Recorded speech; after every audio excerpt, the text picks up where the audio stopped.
जो जानकारी आई है कि विपक्ष के नेता माननीय विजेंद्र गुप्ता जी ने आपत्ति दर्ज कराई इलेक्शन कमीशन के पास और इलेक्शन कमीशन ने विपक्ष के नेता की चिट्ठी के आधार पर एक चुनी हुई सरकार को एक डिक्टेट इशू कर दिया कि आप उस चिट्ठी से कंप्लायंस करें। मुझे लगता है प्रोसीजरल लैप्स के अलावा एक संवैधानिक संस्था के को सबवर्ट करने की एक कोशिश है और जो बहुत दुर्भाग्यपूर्ण है। हमने इस बात को माननीय चुनाव आयुक्त महोदय से बताया।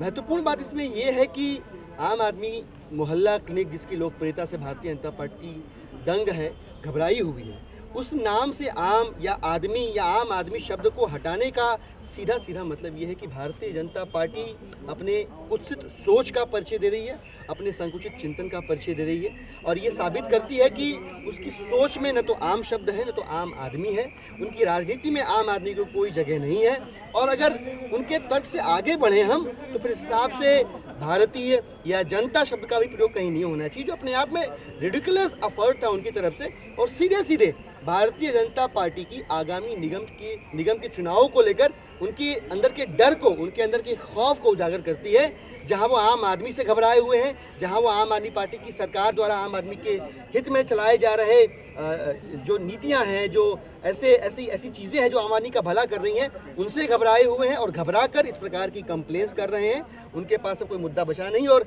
153 पार्षदों की टिकट काट के उन्होंने इसकी प्रत्यक्ष स्वीकारोक्ति भी की है कि उनके पार्षदों ने निगम में 10 वर्षों तक लगातार दिल्ली की जनता को एमसीडी के जरिए लूटा है। तो ऐसी स्थिति में अपनी इज्जत बचाने के लिए वो ध्यान खींचना चाहते हैं, पर ऐसा करने में वो अपने खौफ का, अपने डर का परिचय दे जाते हैं। क्या बताया कि आपने मांग भी की है कि आदेश वापस लिया जाए? बिल्कुल हमने मांग की है।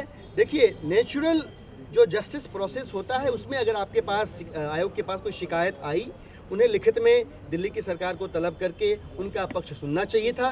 जो स्वाभाविक प्रक्रिया होती है न्याय की, उसके तहत भी अगर देखा जाए तो प्रोसीजरल, मैंने शुरू में कहा कि प्रोसीजरल लैप्स तो बहुत बड़ा है और जो नेचुरल जस्टिस प्रोसेस है उसको भी नहीं फॉलो किया गया है।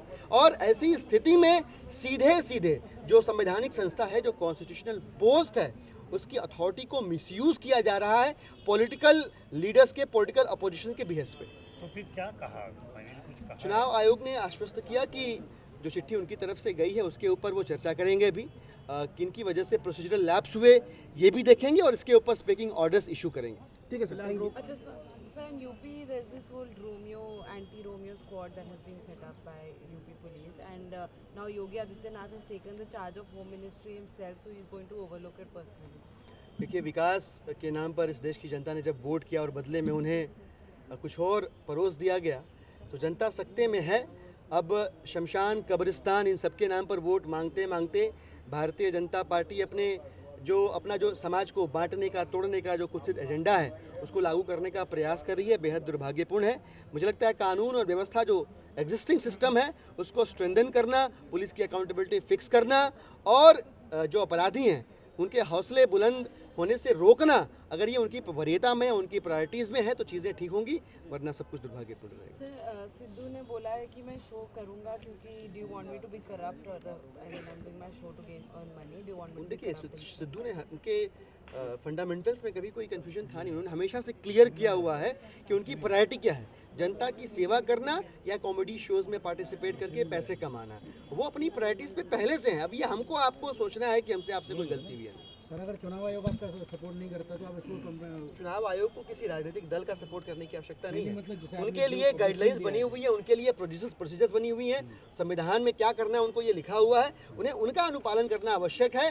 न कि किसी भी, आम आदमी पार्टी की बात नहीं है, किसी भी पॉलिटिकल पार्टी के बिहेस में आके इस तरह के प्रोसीजर्स को बाईपास करके और आप जो है अपने गंदी राजनीतिक जो मानसिकता है उसका परिचय दें, अपने खौफ का, अपने डर का परिचय दें, निगम की हार से घबरा कर इस प्रकार के उलझलूल मुद्दे उठाएं आप, तो इन सब चीज़ों के आगे झुकना चुनाव आयोग का काम नहीं, चुनाव आयोग का काम नहीं है। उनके लिए गाइडलाइंस बनी है, उसका अनुपालन करना, उनसे कंप्लायंस करना ज़रूरी है।